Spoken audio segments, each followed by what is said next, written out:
to the Behind the Drapes podcast. I'm your host, Expo Rich, and I am here with the Senior Vice President of Event Operations with Access Intelligence, my dear friend, Lori Jenks. Thank you so much for being here today. Thank you for having me, Rich. It's an honor. Thank you. And it's always exciting to be recording live on the floor here at IAEE EXPO EXPO and here in our home turf of Los Angeles.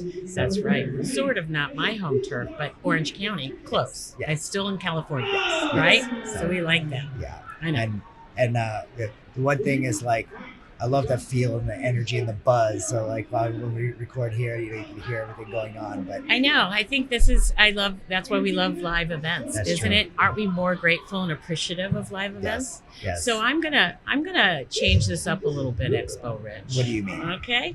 I think what I want people to understand about you and what you have done for our industry for many, many years is you are an advocate of change.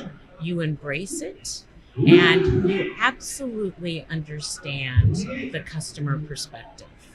And Thank I you. have to say that, I got to know you many years ago when we were in a lovely little place called Miami. Mhm. And there was this guy that could just sort of whisper his way through the city officials and all the political challenges that we had in Miami. And his name was Rich Curran. And I gotta meet this guy, right? And we just connected. It was automatic. Yeah. And you weren't doing any work with me. I wasn't doing any work with you, but I was on the event organizer side, and I saw what you could do.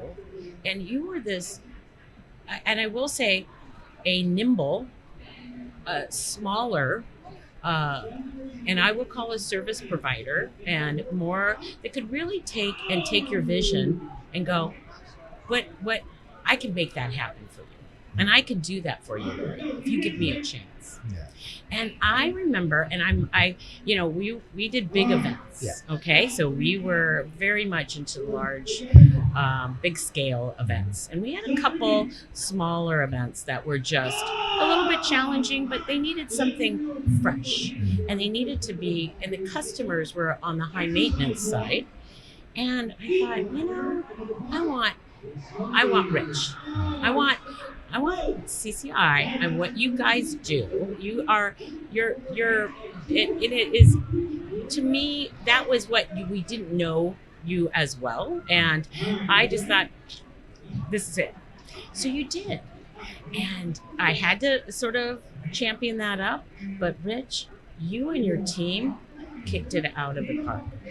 And a culture, and we talked about this. This is what's so important about our partners and why you're such an extension of us, and such an important extension is because of the team, the culture. You understand the macro view of what we're trying to do, but you do it collaboratively, team spirited. The labor issues. You're making me blush. I know. But you have to hear this. I thought I'm going to flip it today because you ask about us, and you put this together. This is your thing, and you always shine a light on us. And it's time that we turn that back around and shine that light on you, because you really do make a huge positive difference. Thank you. And so from that moment on of doing that show, we just sort of started growing together, right? Yeah. And then we get the pandemic. Yeah. And all that we knew was gone. Yeah. Poof. And it was gone overnight. And it was pretty much, but we came together. Yeah. And I was more impressed by our resilient industry. And there was probably about 70 of us. Mm-hmm. You were one of them. And organizers, city partners, all our general service contractors that were just really, some of them not, the bigger ones, but you were right in there.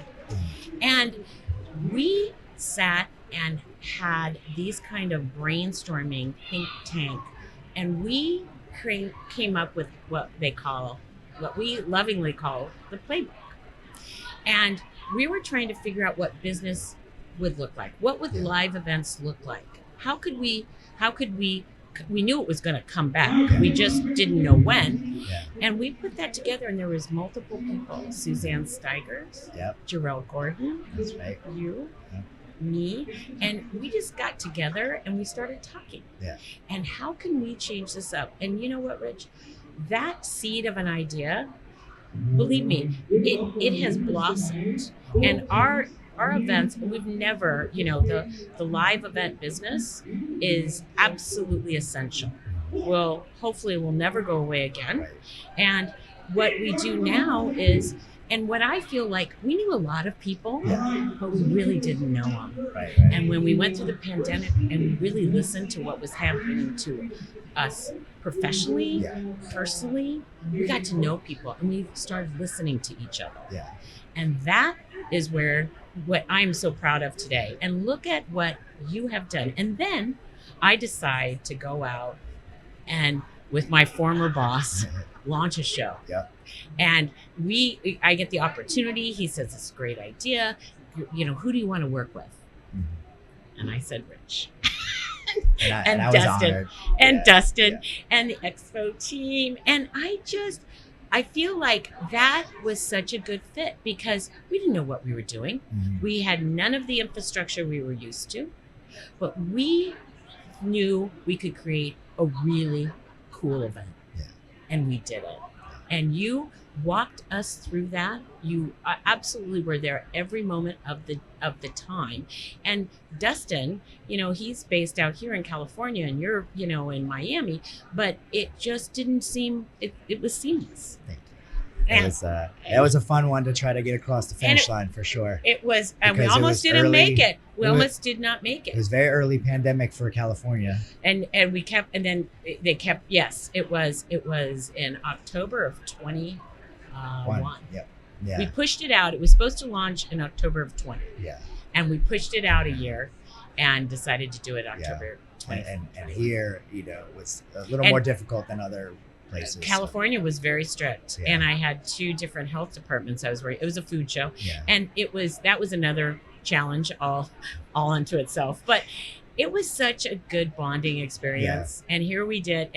And we didn't know what was going to happen. Yeah. We knew we wanted to stay in this business. We weren't going to give up. You weren't going to give up the company you built. No. You knew it.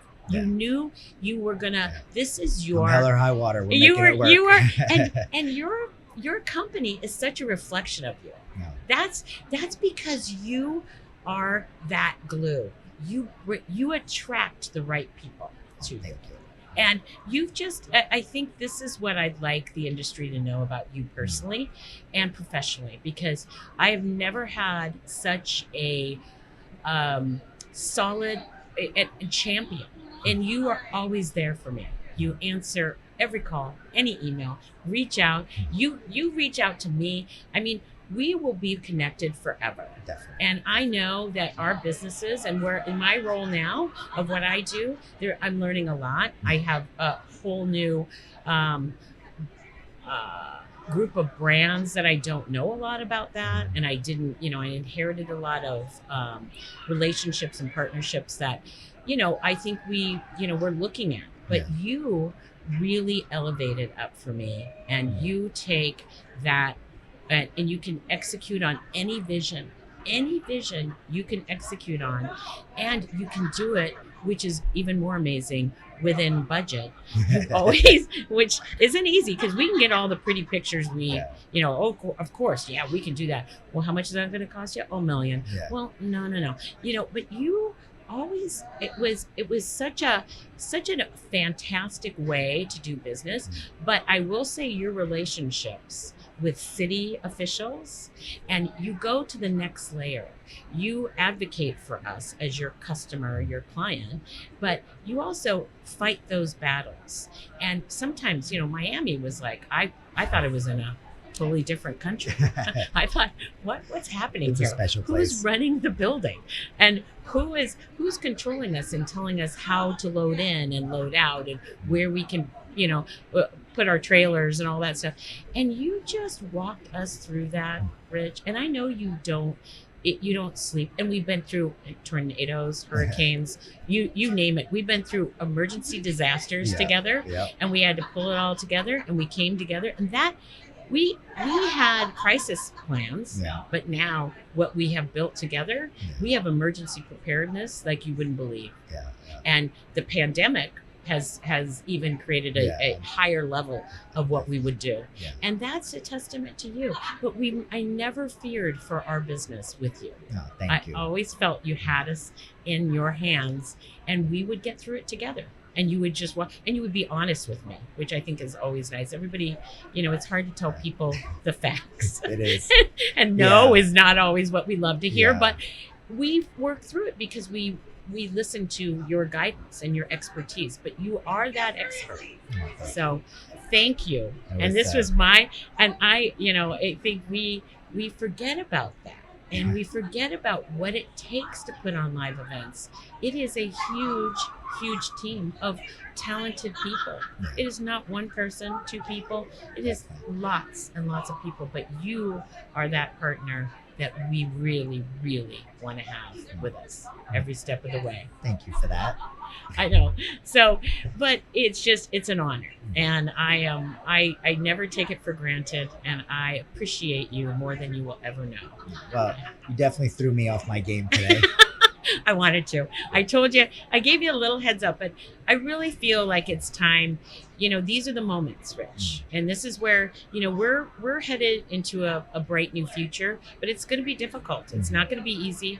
And there is climate change. There is sustainability. There are things that we have to tackle for our kids to make our business better, make us better humans. We want to care about everybody. We want to leave a positive impact. We're tired of, just inheriting stuff that, maybe was done 60 years ago that we need to change. Right? Yeah. That's, the having the answer because it's always been done that way is not okay. Never. We never accept that. That's our mantra, right? And my team follows, we always trust the process. We're the T, the P. Okay. Trust the process. The process will always get us through it, but it's the process with people. Because it takes that kind of skill set to really elevate us. So I couldn't be happier. And I'm so, like I said, it was when you reached out and said, I'd like you to be on that. And you've asked me a couple times and it just hasn't worked out. But I thought, this is your time. This is this is the way we finish out 2024. It's been a year. It's been a year of growth, a year of lots of different things and different new changes to the way we're looking at business. And your business is just growing phenomenally. And now you're across the country. And I can, and that's changed the game. Yeah, definitely. It's putting us in new markets, has given us new opportunities, and it's exciting to learn and being able to service in those. And you do it all. You do it all well. Yeah. So now we're closing out 24. Yes. What are we looking at for 2025? What are you excited about for 25? What am I excited about? Yeah. I'm excited about events that create experiences, not here's what a booth is, here's what a meeting space is. It's all about networking, activations. It's what I would love to see us is the customers that we're bringing and drawing to these events.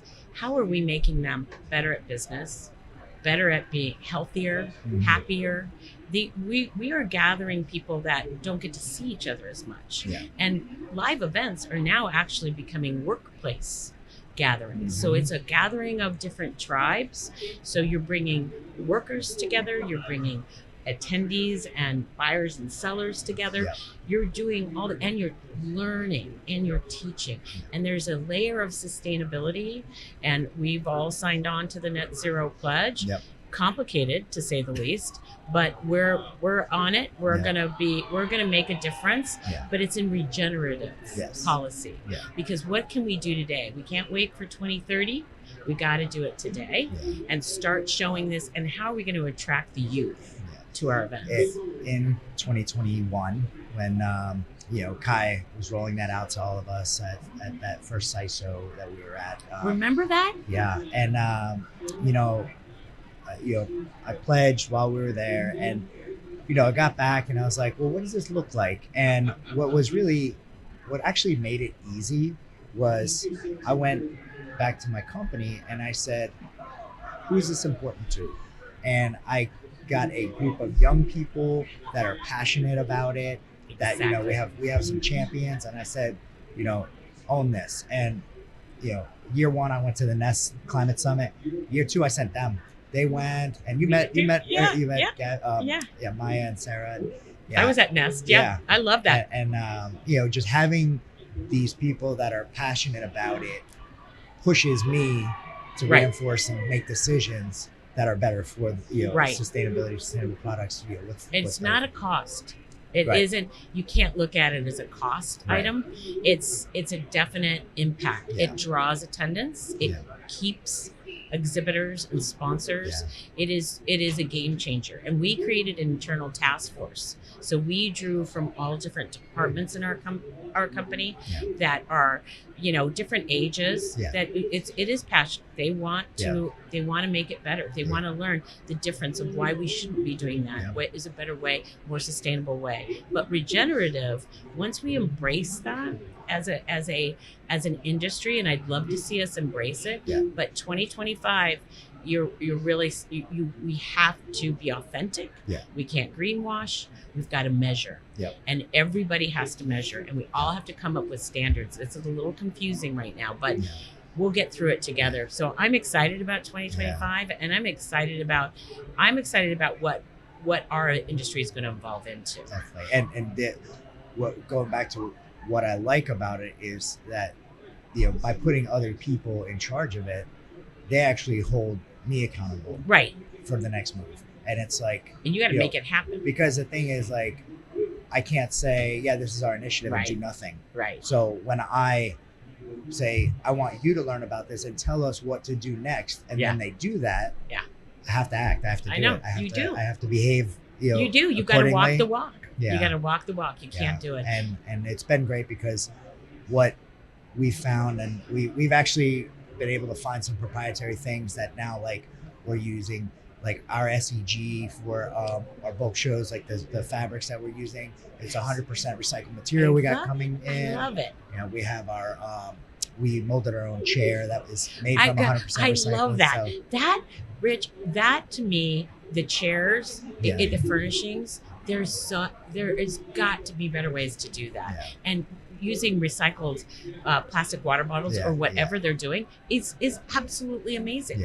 And we should be getting behind that because, you know, gone are the days of the old leather, you know, white, black leather. I know. And then the same, you know, we have to evolve and we've got to walk the walk. And I'm right there with you. Oh, and Sharif. Hello, Sharif.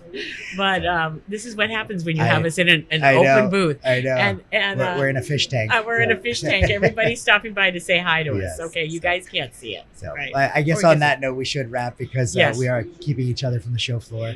But this was so much fun. Thank you so much. Thank you, Rich. Warms my heart, all those things you said about me.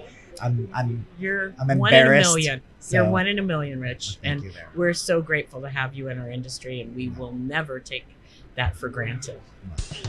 All right, all the best. Happy holidays. Happy 2025. Happy 2025.